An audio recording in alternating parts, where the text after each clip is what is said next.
نحمده ونصلي على رسوله الكريم أما بعد أعوذ بالله السميع العليم من الشيطان الرجيم من همزه ونفخه ونفثه بسم الله الرحمن الرحيم ولا تركنوا إلى الذين ظلموا فتمسكم النار وما لكم من دون الله من أولياء ثم لا تنصرون۔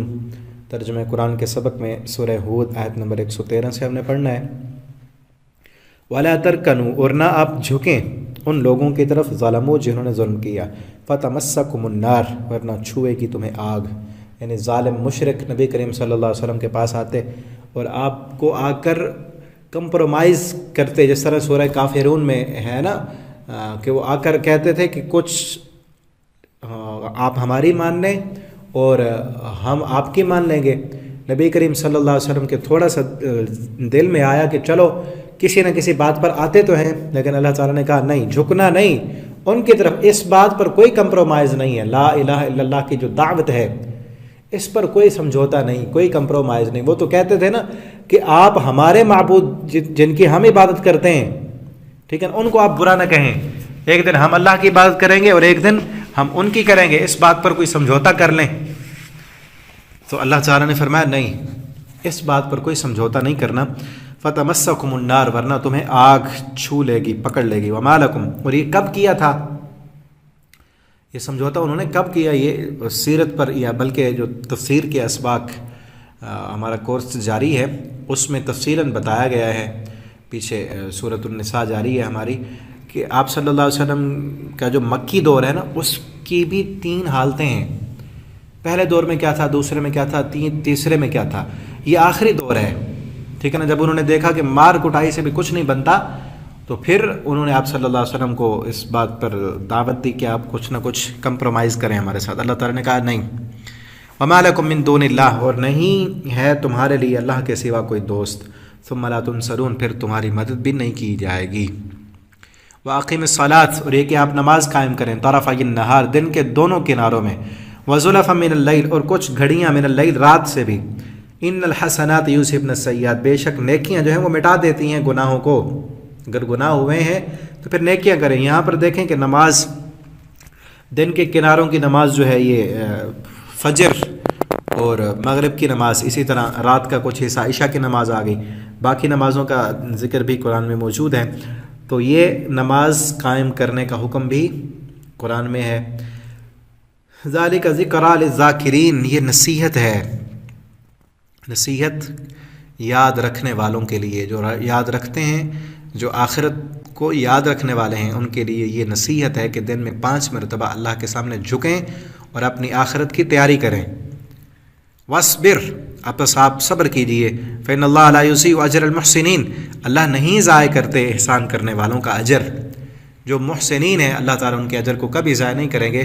آپ صبر کریں۔ پچھلے سبق میں بھی ہم نے صبر کے متعلق پڑھا، اس میں کیا تھا، فَاسْتَقِمْ كَمَا أُمِرْتَ، جیسا آپ کو حکم دیا گیا آپ اس پر استقامت اختیار کریں۔ یہاں کیا ہے، وَاصْبِرْ، آپ صبر کریں، یعنی بار بار صبر کی تلقین کی جا رہی ہے۔ صبر بہت بڑا جو ہے خزانہ ہے، اور دین اسلام سے صبر اگر نکال دیں پیچھے کچھ بھی نہیں بچتا۔ جس انسان میں صبر نہیں ہے وہ انسان کبھی اسلام پر نہیں چل سکتا۔ اسلام تو صبر سکھاتا ہے، یہی چیز سکھائی گئی ہے کہ صبر کس چیز کا کرنا ہے، کیونکہ یہ دنیا دارالعمل ہے، نتائج آخرت کو نکلیں گے، تو نتیجے نکلنے تک صبر کرنا ہے نا۔ جو انسان بے صبرہ ہو وہ فوراً نتیجہ چاہے، اچھائی کی ہے اس کا صلہ بھی فوراً چاہے، یا کسی نے گناہ کیا ہے اس کا بدلہ بھی، اس کو سزا بھی، وہ کہے کہ فلاں کو سزا کیوں نہیں مل رہی، وہ بے صبرہ ہے۔ آخرت کو نتیجے نکلنے ہیں تو اس وقت تک صبر کرنا ہے نا۔ دنیا ساری اسلام صبر کا نام ہے۔ وَاصْبِرْ، بس آپ صبر کریں، فَإِنَّ اللَّهَ لَا يُضِيعُ أَجْرَ الْمُحْسِنِينَ، اللہ کسی کے اجر کو ضائع نہیں کرتا۔ فَلَوْلَا، بس کیوں نہ، کانا تھی، من القرون، بستیوں میں سے، من قبلکم، تم سے پہلے، اولو بقیہ، جو باقی بچے، یا کچھ بھلائی والے لوگ، عقل والے لوگ، ان میں کچھ ایسے نہیں تھے جو باقی بستیاں بچیں، ینہون عن الفساد، یعنی پیچھے جتنی بھی بستیوں کا ذکر ہے نا اس صورت میں، جیسے میں نے کہا تھا نا اس آخری رکوع میں خلاصہ بیان کیا گیا۔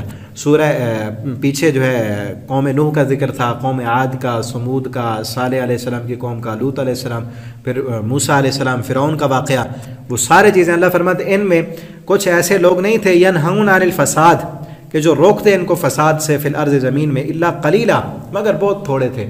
انبیاء کا ساتھ دینے والے لوگ بہت تھوڑے تھے جن کو ہم نے نجات دی ان میں سے.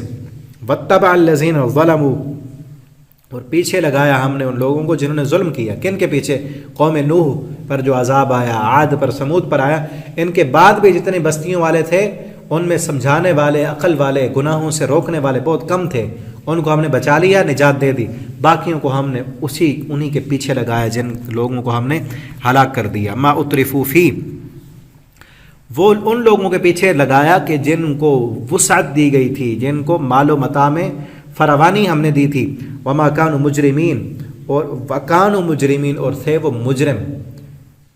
یہ دنیا میں جو ہے نا تاریخ اس بات پر شاہد ہے، جن لوگوں کو اللہ تعالیٰ مال میں، پیسے میں، اسباب اور وسائل میں وسعت دیں، وہی لوگ اللہ کی نافرمانیوں میں آگے ہوتے ہیں.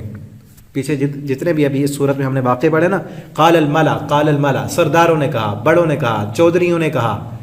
یہاں بھی اترفوا فی، جن کو مال و دولت میں، وسائل میں وسعت دی گئی تھی، سردار تھے، وڈیرے تھے، ان لوگوں نے نافرمانیاں کی. اور چونکہ چھوٹے لوگ، وہ ایک تو ان کے معاشی وسائل کے اعتبار سے ان کے مرہون منت ہوتے ہیں، اور دوسرا ذہنی طور پر بھی ان کو غلام بنایا ہوا ہوتا ہے ان سرداروں نے، وڈیروں نے. اس لیے وہ ان کو دیکھتے ہیں کہ ان کا چہرہ، ان کا قبلہ کس طرف ہے، جس طرف وہ جانا چاہتے ہیں وہ بھی اسی طرف جاتے ہیں. تو اللہ کہتے ہیں ہم ان لوگوں کو جن کو مال و دولت میں وسعت دی تھی، جن لوگوں نے ان کی پیروی کی، ہم نے ان کو بھی پھر تباہی جب آئی، عذاب آیا، انہی کے پیچھے لگا دیا، اور تھے وہ سب مجرم. تو یہاں تک سبق ہمارا کمپلیٹ ہوا. آگے انشاءاللہ ہم اگلے سبق میں پڑھیں گے. اور اگر آپ آن لائن پڑھنا چاہتے ہیں، اپنے بچوں کو پڑھانا چاہتے ہیں، نیچے واٹس ایپ نمبر دیا گیا ہے، آپ اس پر رابطہ کر سکتے ہیں. والسلام علیکم ورحمۃ اللہ.